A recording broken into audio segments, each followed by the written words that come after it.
My name's Gordon Kent Thomas. I'm from Fresno, California.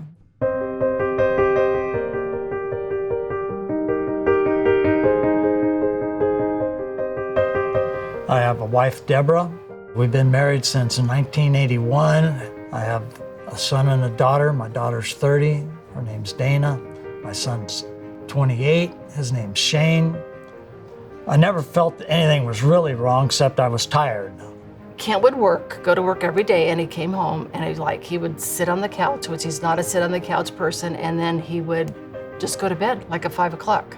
And I kept telling Dana, something's wrong with Dad, something's wrong with Dad.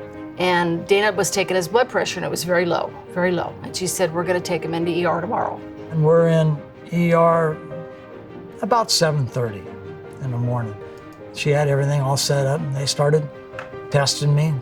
Finally, the ER doc came in and said some stuff in some technical words that I did not understand. And when asked to break it down, you got leukemia, and we think it's AML. They started me on the chemo, and I did one round there, and it lasted 28 days. After 28 days, they told him that they couldn't treat him any longer. Our study is titled a phase 1 study of the combination of high-dose cytarabine and ficlatuzumab for patients with refractory or relapsed acute myeloid leukemia. My name is Andreadis, and I'm an associate professor of medicine at UCSF. So in a frantic mode, his doctors called around to see what else was available, and we had just happened to have a spot on the study. They got me on an ambulance, drove up here, cold night. I got up here at about 12 o'clock, got in the room. Here comes Dr. Andreadis. He goes, I'd like to start you on a clinical trial.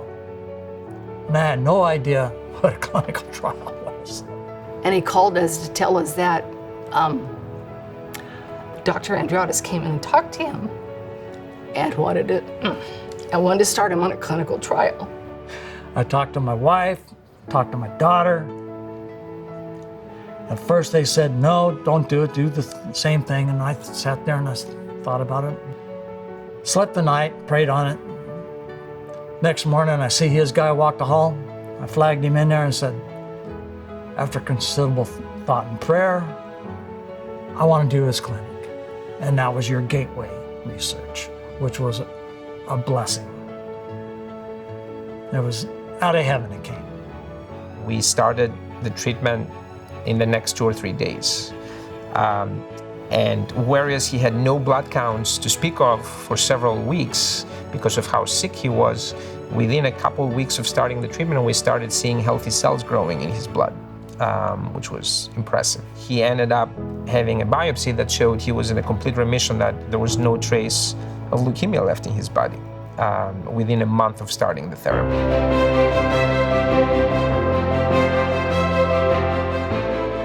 So this study really was what I call a soup to nuts UCSF endeavor, funded by Gateway. We were thinking about what's missing in current treatments for leukemia, and what if we, in addition to targeting cancer, we were targeting the healthy environment where the cancer cells grow. Would that make a difference in how well treatment works? A pathway was discovered that helps healthy cells and cancer cells feel like they need to grow faster. And it turned out that leukemia cells have that pathway activated. An antibody was developed that blocks that pathway.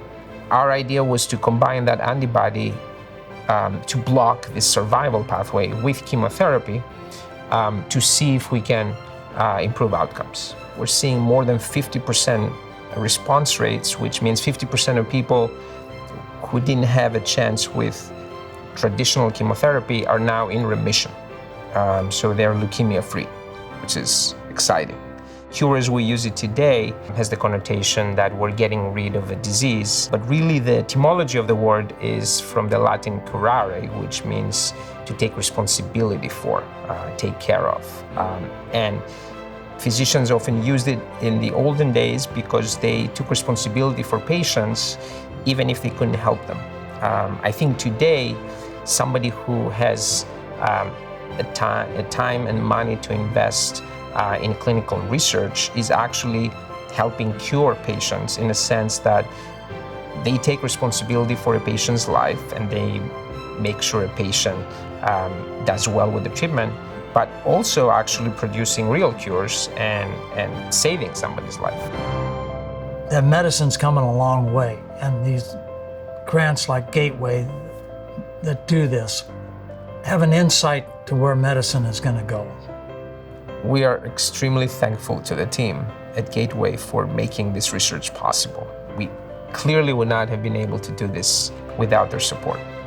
They made possible not only the study to help patients, but they made possible the understanding of a new field of treatment, which had not been done before. And I'm eternally grateful to them, as are all the patients who participated in the study.